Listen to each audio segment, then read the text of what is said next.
은혜로운 찬양 감사합니다. 십자가의 능력이라는 제목으로 여러분과 함께 하나님의 말씀을 나누도록 하겠습니다. 제가 초등학교 저학년 때였던 것으로 기억을 합니다.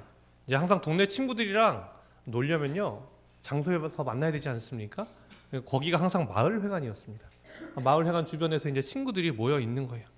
친구들을 기다리다 보면 심심하니까 공을 가지고 있어서 마을회관 벽에다가 공을 차고 있었습니다. 근데 하필 그 순간 공이 제 발에 기가 막히게 얹히면서 공이 붕 뜨기 시작하는 거예요. 그러면서 무엇을 깼을까요? 창문을 깨버렸습니다. 여러분, 창문이 깨졌을 때 저의 행동은 무엇이었느냐? 보기를 드리겠습니다. 1번, 깨진 유리를 바로 수습을 했다. 2번, 다친 사람이 있는지 확인했다. 3번, 도망갔다. 여러분의 경험이십니까? 아니면 제가 그런 것 같으십니까? 네, 정확하게 맞습니다. 공을 가지고 바로 집으로 도망을 갔어요. 집에 들어가고 나니까 이제 조금 있으니까 저녁 시간이 되는 거예요. 저희 어머니와 아버지가 이제 오시고 눈치를 이렇게 봤습니다. 아시나 모르나. 근데 아무 말 안 하시는 거예요. 모르시는구나. 좀 밥을 좀 편안하게 먹고 있었습니다. 근데 아버지가 저한테 물어보시는 거예요. 종서봐, 마을회관 유리창 깼어? 옆집 할머니한테 들으셨대요. 어찌 옆집 할머니가 어디 계셨는지 모르겠지만 옆집 할머니가 보셨나 봐요. 유리창 깼어? 심장이 철렁 내려앉고 네 깼습니다. 고백을 할 수밖에 없었던 것입니다. 여러분, 제가 사실은 도망가기 전에 하나의 행동을 했습니다. 무엇인지 아십니까? 그거 어떻게 잘 아시죠? 도망가기 전에 누군가 봤으면 도망가도 의미가 없는 거예요. 어차피 잡히니까. 그렇죠? 창문이 깨졌을 때 그 초등학교 저학년 10살도 안 된 아이가요, 본능적으로 주변을 이렇게 본 거예요. 근데 마을회관이 이게 동네 중앙에 있지 않습니까? 높은 데 있고 옆에가 또 밭들이 많아요. 그러니까 저는 못 봤는데 그 밭에서 깨지는 소리가 들리니까 보신 거죠. 여러분, 사람이 그렇습니다. 이게 죄를 지으면요, 그걸 죄를 인정하고 싶어요? 아니면 숨기고 싶어요? 숨기고 싶어요. 여러분, 왜 그러는 걸까요? 오늘 본문에서도 동일한 모습이 나온다라는 겁니다. 가인에게만 나오느냐? 그렇지 않습니다. 아담에게서도 나오는 거예요. 저만 그렇습니까? 아닙니다. 여러분에게서도 있지 않습니까? 왜 우리는 그 죄를 덮고 싶어 할까요? 그렇다면 이 죄는 어떻게 되는 것이고 하나님은 이 죄를 어떻게 하길 원하실까요? 오늘 본문을 통해서 그것을 알아보려 하는 것입니다. 우리는 지난 시간에 인류 역사상 첫 번째 살인에 대해서 보았습니다. 누가 죽였습니까? 가인이 죽였습니다. 누구를 죽였습니까? 아벨, 자신의 동생을 죽였다는 것입니다. 왜 죽였습니까? 시기와 질투가 있었다라고 말씀을 드렸어요. 사람에게 죄가 들어왔습니다. 선악과를 먹음으로 말미암아 자신이 선과 악을 분별하는 주체가 되어버렸어요. 하나님은 공의의 하나님이시기 때문에 모든 곳에서 공평하게 심판하시지만 사람은 자신이 중심이 되어버린다고요. 그러니까 선과 악을 판단함에 있어 항상 누가 선이에요? 자신이 선이에요. 그런데 하나님께 내가 제물을 올려드렸는데 하나님은 가인의 제물을 받지 않으시고 누구의 제물은 받았어요? 아벨의 제물. 그러면 그로 말미암아 누가 더 선하다는 것이 드러났어요? 아벨이 더 선하다는 것이 드러났어요. 그러니까 가인이 그것을 참지 못하고 어떻게 합니까? 가인을 죽이는 그 말도 안 되는 살인을 저질렀다라는 것입니다. 자, 그때 하나님은 가인에게 어떻게 하시느냐? 우리 오늘 본문 9절 말씀을 함께 읽겠습니다. 시작. 여호와께서 가인에게 이르시되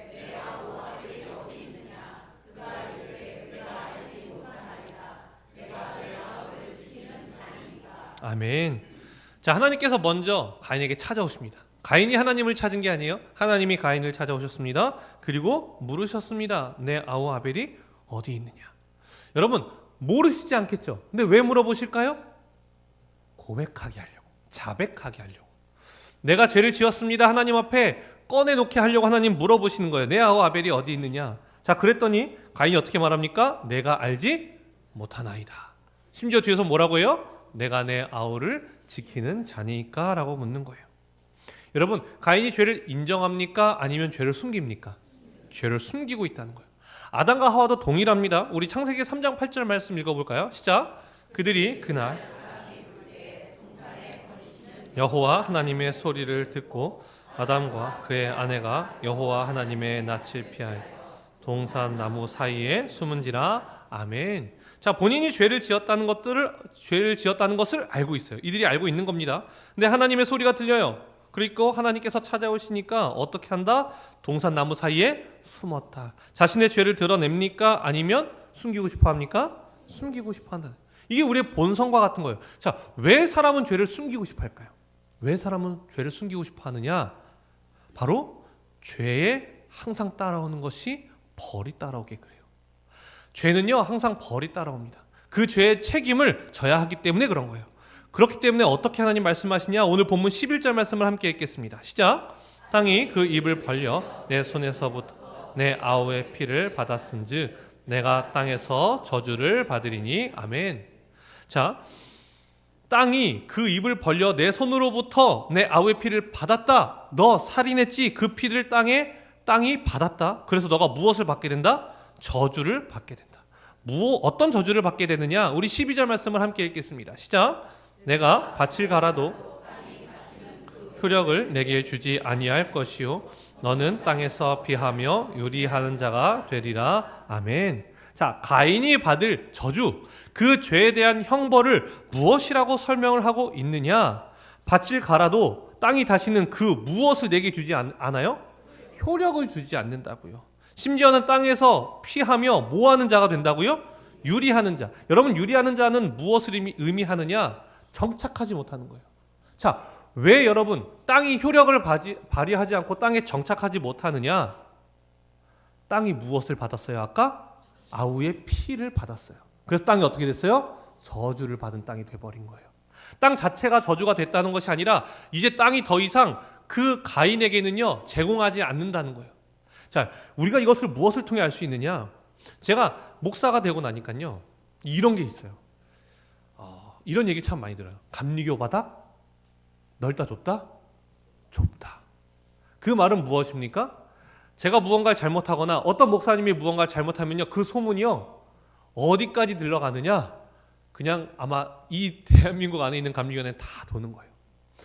제가 마음만 먹으면 제주도에 있는 목사님의 소식까지도 알 수 있어요. 2다리 3다리만 건너면요 다 연결돼 있어요. 그렇기 때문에 잘 살아야 돼요? 못 살아야 돼요? 잘 살아야 되는 거예요. 만약에 제가 어떤 목사님이 명확한 잘못을 저질렀습니다. 그러면 여러분 제가 그 목사님이 아무리 이 감리교라는 바닥에서 열심히 한다고 할지라도 그 효력이 발생할까요? 안 할까요? 안 하죠. 유리하는 자가 될 수밖에 없는 거예요. 정착하지 못하는 거예요. 왜요? 제가 이 바닥에서 무엇을 했기 때문에? 죄를 저질렀기 때문에 그런 거예요. 여러분, 정치인들도 마찬가지입니다. 정치인들이 있는 그 판이 있어요. 그 바닥이 있어요. 자, 거기서 잘못을 해요. 사람들이 알게 됐어요. 그러면 그곳에서 아무리 열심히 할지라도 효력을 발휘해요? 못해요? 못해요. 그곳에서 또한 하는 일부의 사람들도 있지만 대부분의 사람들은 또 어떻게 됩니까? 거기서 아예 회생하지 못하는 경우들이 있다는 거예요. 연예인들도 마찬가지입니다. 그 죄가 있음으로 말미암아서 다시는 회복하지 못하는 사람들이 있다라는 거예요. 여러분, 그렇기 때문에 사람은 어떤 식으로 죄가 들어왔을 때 어떤 식으로 가는지 아십니까? 어떤 식으로 가느냐? 죄를 드러낼까요? 숨길까요? 숨겨요. 죄를 숨기면서 살아가요. 죄가 드러나면 내가 그곳에서 효력을 발휘하지 못하고 내가 그곳에서 유리하는 자가 될 수 있는 가능성이 열려버리기 때문에 사람은 감추는 선택을 한다라는 거예요. 그러니까 여러분, 사람들이요 어떤 악함이 생기는지 아십니까? 죄가 두려워야 되는데 죄는 두렵지가 않아요. 무엇이 두려우냐? 죄가 드러나는 것이 두려워요. 내 안에 어떤 죄가 있는지 생각하지 않아요. 사람들이 초점을 맞추고 있는 것은 그 죄가 드러났느냐 드러나지 않았느냐에 관심을 가지고 있다는 거예요. 여러분, 이게 비극이지 않습니까? 왜 비극이라고 말씀을 드리느냐? 여러분, 우리가 하나님 앞에서 죄를 숨길 수 있습니까? 없습니까? 없어요. 그런데 우리조차도 세상에서 살아가는 방식 그대로 이 교회 안에서 내 연약함, 내 죄악, 내 사악함을요 감추면서 살아간다고요. 내 진짜 모습은 상관하지 아니하고 이 교회 안에서 어떻게 신앙생활을 해야 되는지 알고 어떻게 내가 이 교회 안에서 행동해야 되는지 아니까 그거에 맞춰서 행동할 뿐 정말로 내가 하나님 앞에서 정결한지는 바라보지 않고 있다는 겁니다. 여러분, 그렇기 때문에 하나님이 우리에게 주시는 말씀이 무엇인지 아십니까? 히브리서 4장 13절 말씀을 함께 읽겠습니다. 시작. 지으신 것이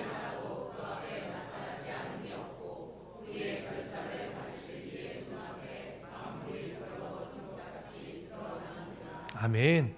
여러분, 이 말씀은요, 두 가지로 나눌 수 있어요. 첫 번째는 무엇이냐? 지으신 것이 하나도 그 앞에 나타나지 않음이 없고, 즉 하나님 앞에서요, 모든 영혼이, 지음받은 모든 영혼은 하나님 앞에 설 수밖에 없다라는 거예요. 그러니까 지금은 피할 수 있을 것 같고, 지금은 감출 수 있을 것 같고, 내가 사람들 앞에서 의로운 척을 하면 의로운 사람이라고 착각하는 것 같고, 이렇게 살아갈 수 있지만 결국 우리는 하나님 앞에 설 수밖에 없는 존재라고요. 피할 수 없는 존재라는 것을 얘기하는 거예요. 피할 수밖에 없는 존재인데 그가 어떻게 되느냐? 우리의 결산을 받으실 이의 눈앞에 만물이 어떻게 된 것 같이? 벌거벗은 것 같이 다 드러날 수밖에 없다는 거예요. 어떤 영혼도 피할 수 없고 어떤 죄도 피할 수 없다고 말씀하시는 거예요. 그럼 우리에게 중요한 건 무엇이냐? 우리가 죄를 안 본다고 죄가 없는 게 아니잖아요. 내가 그 죄를 인지하지 못한다고 내 안에 그 죄가 없는 게 아니잖아요. 여러분, DMZ에는요, 사람들이 들어가지 못하기 때문에요, 자연적인 환경이 굉장히 이게 좋습니다. 그래서 전 세계에서 들어와서 보고 싶어 해요. 이 자연이 어떻게 발생하느냐. 왜? 이 6.25 전쟁으로 해서 폐허가 된 땅이었지 않습니까? 그것이 어떻게 자연이 형성되는지에서 관심을 갖는 것이 DMZ예요. 거기요, 멧돼지도 있고 들개도 있는데요, 뭐가 제일 많은지 아십니까? 꿩이 많아요. 꿩이 많아요. 그러니까 저희가 차를 타고 보급로 같은 데 지나다니지 않습니까? 그러면요, 꿩이 막 도망가기 시작해요. 차가 들어오니까. 근데 꿩이 빨라요? 차가 빨라요? 차가 빠르죠. 꿩이 막 도망가요. 그러면 결국 차에 잡힐 것 같았을 때 꿩이 어떤 행동을 하느냐? 날아가지 않더라고요. 어떻게 하느냐? 자신의 머리를 구석에 박아요. 그러면 그 꿩에게는 우리가 보여요, 안 보여요? 자, 꿩에게는 우리가 보여요, 안 보여요? 안 보이죠. 근데 우리는 꿩이 보여요, 안 보여요? 보여요. 근데 꿩은 뭐라고 생각해요? 숨었다고 생각하는 거예요. 진짜 가서 뜰채로 한번 뜨고 싶어요. 왜? 닭이랑 비슷할 것 같아요, 맛이. 맛있어요? 맛있어요? 가요, 잡으러? 잡고 싶어요. 많아요. 한두 마리가 아니에요. 정말 많아요. 뜰채로 뜨면 진짜 잡을 수 있을 것 같아요. 왜냐면 그냥 가만히 있으니까. 어리석어요, 안 어리석어요? 근데 우리가 그런 모습이 아니냐는 거예요. 내가 감추면, 내가 그 죄를 보지 않으면, 내가 그 죄를 내 안에서 인정하지 않으면 내 안에 죄가 없다고 생각하는, 다른 사람도 내 죄를 보지 못할 거라고 생각하는 그 연약함과 어리석음이 우리 안에 있지 않느냐라는 겁니다. 교회 안에서 우리 어떻게 생활합니까? 교회 올 때, 우리 어렸을 때부터 배우면서 자라왔잖아요. 교회 올 때 가장 좋은 옷, 가장 깨끗한 옷, 그러면서 항상 웃으면서 한 주간 승리한 것 같은 그 표정으로 교회 들어오잖아요. 너무 크게 웃으시면 들통나는 거예요, 여러분. 근데 우리의 실제 삶이 어땠냐고요. 정말 한 주간 정말 그렇게 살았냐고요. 근데 그렇지 않잖아요. 근데 우리가 어떤 거에 집중하고 있느냐? 죄에 집중하는 것이 아니라 내 죄가 드러났는가? 드러나지 않았는가? 내 죄를 모르는 곳에 가면 나는 마치 의로운 사람인 것처럼 바라보고 있다라는 거예요.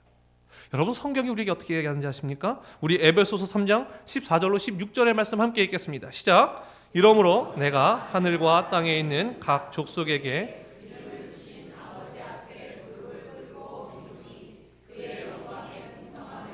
그의 성령으로 말미암아 너희 속사람을 능력으로 강건하게 하시오며. 아멘. 성령의 능력으로 너희 어떤 사람이요? 속사람이요. 여러분, 성경은 겉사람에 관심을 갖지 않아요. 속사람에 관심을 가져요. 세상은요, 너가 무슨 생각을 하건 너가 안에서 어떤 것이 있던 관심 안 해. 신경 쓰지 않아. 관심 없어라고 이야기해요. 뭐만 잘하면 돼요? 겉모습만 잘 있으면 돼요. 근데 성경은 그렇지 않습니다. 성경은 철저하게 속사람에 관심이 있다는 거예요. 제가 성경을 보면서요, 가장 이 겉사람에 매여 있는 사람이 누군지 아십니까? 사울이요, 사울. 다윗을 죽이려 했던 이 사울.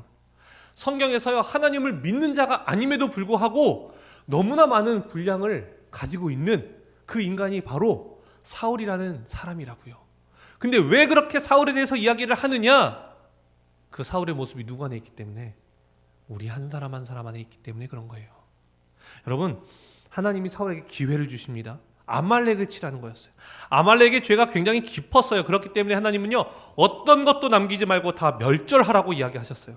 자, 근데 사울이 어떻게 하느냐? 우리 사무엘상 15장 9절 말씀을 함께 읽도록 하겠습니다. 시작. 사울과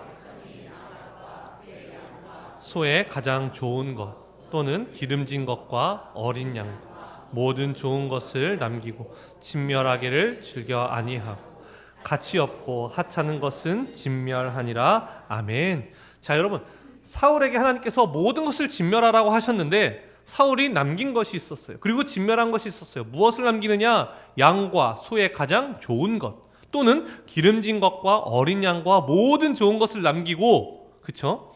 가치 없고 하찮은 것만 어떻게 했다? 진멸했다라고 이야기합니다.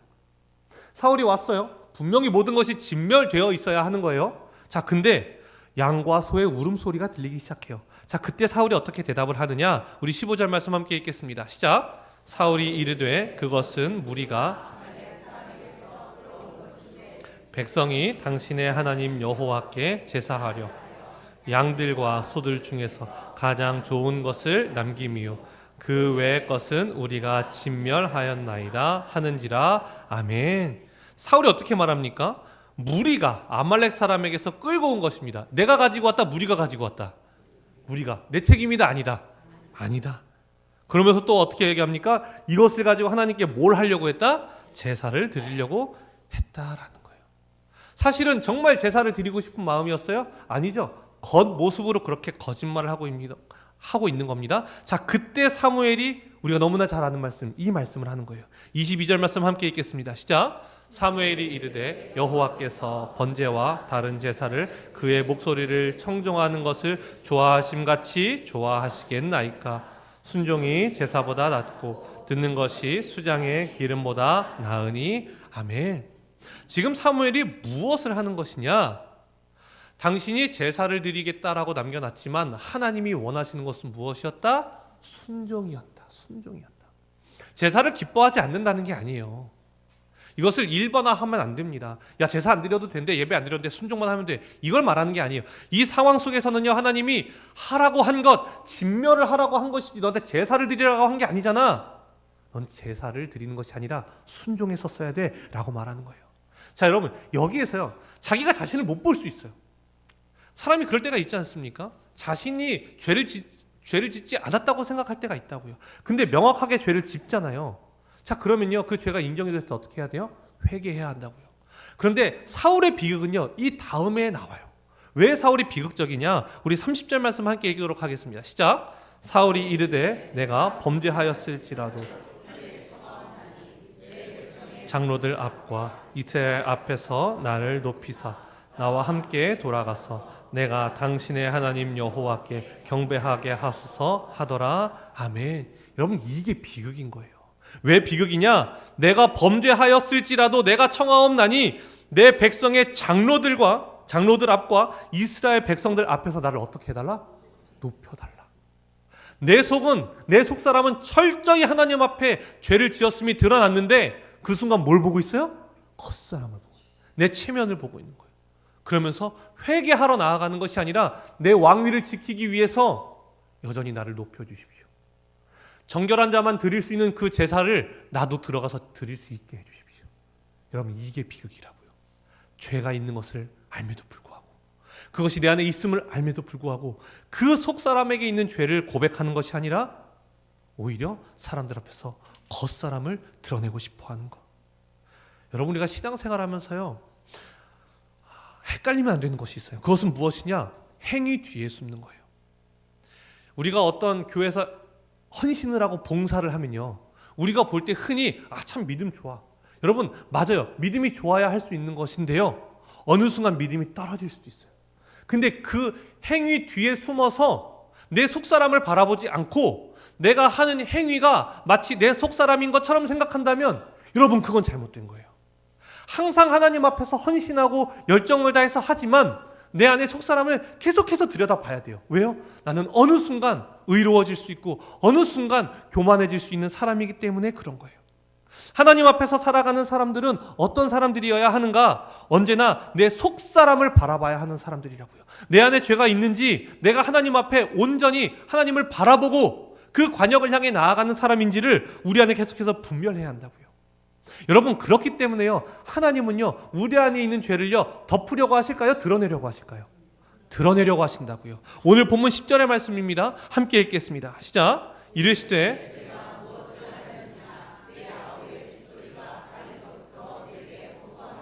아멘.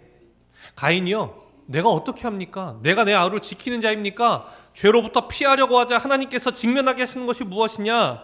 내가 무엇을 하였느냐? 내 아우의 핏소리가 땅에서부터 내게 호소하느니라 라고 말하는 거예요. 즉 죄를 직면하라고 하시는 거예요. 너 죄를 인정해라 라고 이야기를 하고 계시다라는 거예요.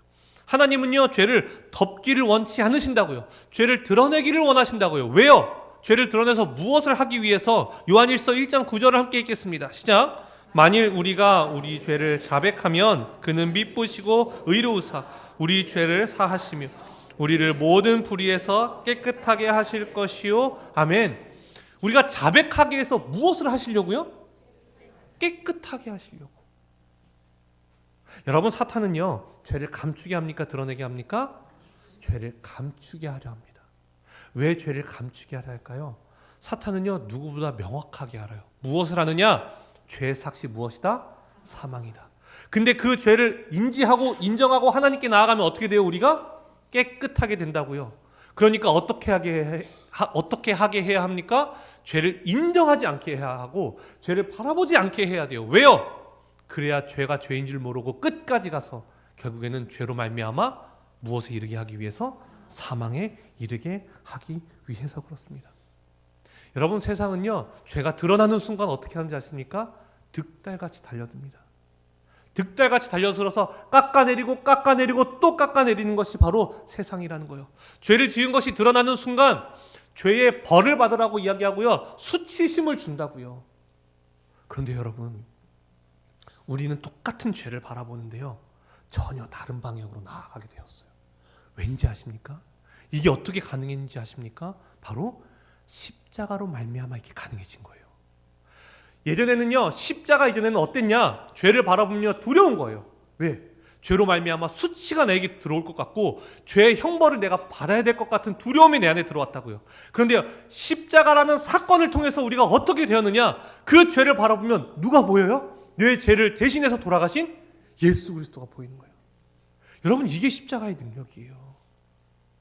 이전에는 죄를 바라보며 수치심과 두려움으로 꽁꽁 싸매어 있던 우리가, 그래서 죄를 드러내는 것이 너무나 수치스럽던 우리가 십자가로 말미암아 우리가 받아야 할 수치를 예수님께서 십자가에서 대신 그 수치를 받으셨고, 우리가 받아야 할 죄의 형벌을, 그 사망을 예수님이 십자가에서 이겨내셨다고요. 그래서 이제는 우리가 죄를 바라볼 때에 어떤 마음이 드느냐? 세상 사람들과 같이 수치심과 두려움에 빠지는 것이 아니라 내 안에 있는 연약함과 죄를 통해서 예수 그리스도가 보이는 거예요. 그리고 하나님이 바라보이기 시작하는 거예요. 여러분, 그렇기 때문에 예수님께서요 이 땅에 오셔서 마태복음에서요 공생애를 시작하시고 처음으로 선포한 말씀이 무엇인지 아십니까? 마태복음 4장 17절입니다. 우리 함께 읽어보겠습니다. 시작. 이때부터 예수께서 비로소 전파하여 이르시되 회개하라, 천국이 가까이 왔느니라 하시더라. 아멘. 회개하라, 회개하라. 죄를 인정해라. 왜요? 내가 너희의 죄를 다 짊어지고 내가 십자가에서 너희가 받아야 할 그 수치를 내가 받고 너희가 받아야 할 죄의 형벌인 사망을 내가 대신 이룰 것이기 때문에 회개하라. 괜찮다. 내가 너의 죄를 받아줄 것이다 라고 이야기하는 거예요. 여러분, 아이들이 잘못한 게 보일 때가 있죠. 어떻게 하면 아이들이 그 죄를 고백합니까? 윽박 지르면 됩니까? 너 거짓말하면 내 아들 아니야. 여러분, 이렇게 하면 얘기할 수 있을까요? 얘기할 수 없어요. 너무 두려우니까. 그러나 여러분, 언제 얘기하는지 아십니까? 그래도 넌 내 아들이야. 내가 너를 사랑해. 너가 잘못한 게 있으면 아빠가 대신 가서 사과할 수도 있고, 잘못한 게 있으면 아빠가 물어줄 수 있어. 그러니까 너 솔직하게 아빠한테 얘기해. 여러분, 하나님이요 우리에게 그렇게 말씀하신다고요. 너 죄 졌어? 라고 얘기하지 않으시고, 내가 예수 그리스도로 말미암아 모든 수치와 죄의 형벌을 지게 했으니까 너는 솔직하게 나와서 나한테 고백하면 돼. 여러분, 이걸 이야기하고 있다는 겁니다. 여러분, 교회는 어떤 곳이어야 하는지 아십니까? 내가 이렇게 복 받았습니다. 내가 이렇게 잘 됐습니다. 나 이번 주에 이런 거 잘했습니다. 물론 우리가 그런 걸 고백해야 될 때도 있겠죠. 그러나 언제나 빠지지 않고 나눠야 하는 것이 무엇인지 아십니까? 우리 안에 있는 연약함, 우리 안에 있는 죄를 고백해야 한다라는 거예요. 여러분, 속회에서의 나눔이요, 내가 잘한 거, 기뻤던 거 여러분 함께 나눠야 됩니다. 그런데 빠지지 않아야 되는 게 바로 이거예요. 내 안에 연약함, 내 한 주간의 연약함. 여러분, 이게 있어야 돼요. 여러분, 공부를 잘하는 아이들은요, 틀린 문제에 집중할까요? 맞은 문제에 집중할까요? 공부 좀 하셨습니까, 여러분? 공부를 잘하는 친구들은요, 틀린 문제에 집중해요. 시험 끝나면 이래요. 망했어. 몇 개 틀렸는데? 1개. 화가 나요. 옆에 맞았어. 나 잘 봤어. 몇 개 맞았는데? 10개. 50점이야, 50점. 여러분, 잘하는 친구들은요, 당연히 맞아야 되는 거예요. 그러니까 하나 틀린 게 눈에 밟히고 마음에 답답함으로 오는 거예요. 여러분, 하나님의 자녀가 되었다는 것, 죽을 수밖에 없던, 허물로 인해 죽을 수밖에 없던 우리를 살리셨고요, 우리를 일으키셨고요, 하나님의 보호자 옆에 앉으셨고요, 하나님의 나라에서 우리가 예수님과 함께 살아갈 수 있는 이 은혜를 받았어요. 여러분, 그러면요, 우리가 그 은혜에 걸맞게 살아가는 것이 마땅하잖아요. 합당하잖아요. 그럼 우리가 뭘 나눠야 돼요? 그렇게 살지 못한 것을 나눠야 하는 거예요. 우리 안에 부족함과 연약함을 나누는 거예요. 왜 연약함을 나눌 수 있습니까? 내 연약함을 짊어지고 십자가에 이르신 그 예수 그리스도가 있기 때문에 내 연약함을 고백할 수 있다고요. 여러분, 세상 사람들은요, 절대 내 안에 있는 연약함을 고백하지 못합니다. 왜요? 그 죄의 형벌을 누가 져야 하기 때문에? 자기 자신이 져야 하기 때문에. 그런데 우리의 죄의 형벌을 누가 지셨어요? 예수 그리스도가 지셨기 때문에 우리는 고백할 수 있다고요. 여러분, 이가 긴가민가 할 때가 있어요. 아픈 건지 안 아픈 건지. 그럼 치과를요, 여러분, 긴가민가 할 때 가야 합니까? 확실히 아플 때 가야 합니까? 맞아요. 확실히 아플 때 가면요, 돈이요 확실히 나와요. 치료비가 엄청나게 나옵니다. 치과 의사 선생님이 그러더라고요. 아프면 늦은 겁니다. 여러분, 빨리 가야 되는 거예요. 죄가요, 긴가민가 할 때가 있어요. 내가 이것까지 회개해야 할까? 이 정도는 다 사는 거 아니야? 내 안에 그런 마음이 들 때가 있다고요. 여러분, 그때 하나님 앞에 고백해야 되는 거예요. 왜요? 죄는 내 안에 묵히면 묵힐수록 커지고요, 깊어지고요, 끈질겨집니다. 나중에는요, 뺄 수조차 없다라는 거예요. 여러분, 우리가 어떻게 살아가야 합니까? 죄를 고백하며 살아가는 여러분이 되시기 바랍니다. 죄를 고백한다고 내가 남들보다 못 사는 거 아닐까? 아니에요, 여러분. 다 꺼내봐요, 우리 이 안에서. 오늘 다 꺼내면 아무도 못 와요. 다음 주에 아무도 못 와요. 교회 광고 시간에 무슨 장로님, 어떤 권사님 지난주에 무엇 잘못하셨습니다. 교회 광고 시간에 이만큼 올리면요, 누가 교회 올 수 있겠어요, 여러분? 교회 못 와요. 부끄러워서 못 와요. 그런데요, 그 부끄러움을요, 예수님이 짊어지셨다고요. 우리 이 안에 아무도 못 있는다니까요. 근데 주님의 은혜로 인해서 우리가 이 자리에 나올 수 있는 거예요. 여러분, 제 아이가 이제 첫째 아이가 6살이 됐어요.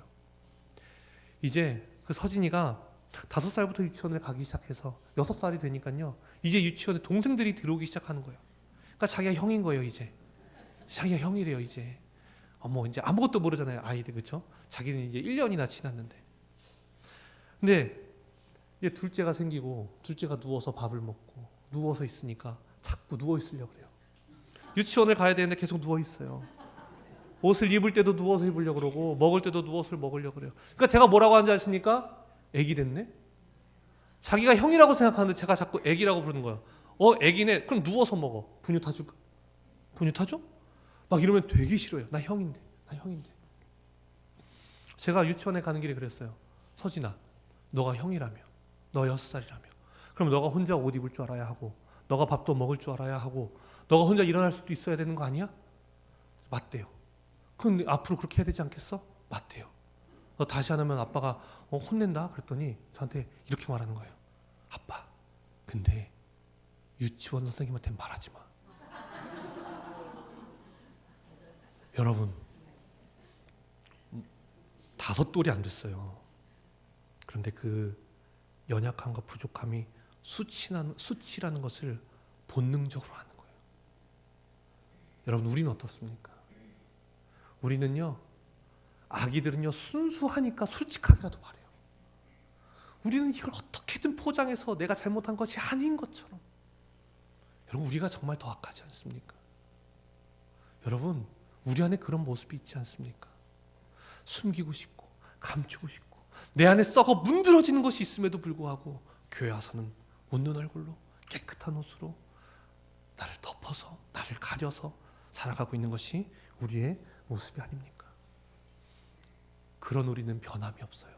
그런데 우리가 그 추악한 죄가 있음에도 불구하고 우리가 이 자리에 나와서 하나님을 예배할 수 있는 이유는 십자가로 인함임을 여러분 기억하시기 바랍니다. 죄로 인해서 수치를 당해도 마땅한 우리들이 예수 그리스도의 십자가로 인해서 그 죄를 통해서 하나님을 바라볼 수 있고 그 죄를 통해서 오히려 하나님의 나라에 들어갈 수 있다는 그 희망이 생기게 하는 것, 여러분 십자가가 있다는 것이 우리에게 희망이라는 것을 여러분 기억하시기 바랍니다. 우리가 앞으로 살아갈 때 여러분 연약함을 하나님 앞에 고백하며 살아가시기 바랍니다. 그때 우리가 수치를 당하는 것이 아니라 예수 그리스도의 십자가가 우리에게 있다는 사실을 기억하며 나아가는 우리가 되기를 간절히 소망합니다. 기도하겠습니다. 사랑의 주님, 우리 안에 추악한 죄들이 너무나 많음을 고백합니다. 이곳에서 다 드러낼 수 없을 만큼 우리 한 사람 한 사람 안에 추악하고 더러운 죄가 가득히 쌓여 있음을 하나님 앞에 고백합니다. 그래서 우리가 수치를 당하는 것이 마땅하고 그 죄의 값을 받아야 하는 것이 마땅함에도 불구하고 예수 그리스도께서 우리의 수치를 대신 당하시고 우리의 죄의 형벌을 대신 당함으로 말미암아 우리를 하나님의 나라로 나아갈 수 있는, 하나님과 함께 동행하며 살아갈 수 있는 자들로 만들어주심에 감사를 드립니다. 주님, 우리가 이제는 예수 그리스도 의지하여 그 보혈의 그 십자가를 의지하여 우리의 연약함을 고백하는 자들 되게 하여 주시옵소서. 그리하여서 겉모습에 집중하며 살아가는 자들이 아니라, 어떤 행위에 숨어서 살아가는 자들이 아니라 우리의 속사람을 언제나 청결하게 하나님 앞에서 꺼내놓으며 살아갈 수 있는 하나님의 자녀들로 우리를 인도하여 주시옵소서. 예수님의 이름으로 기도드립니다. 아멘.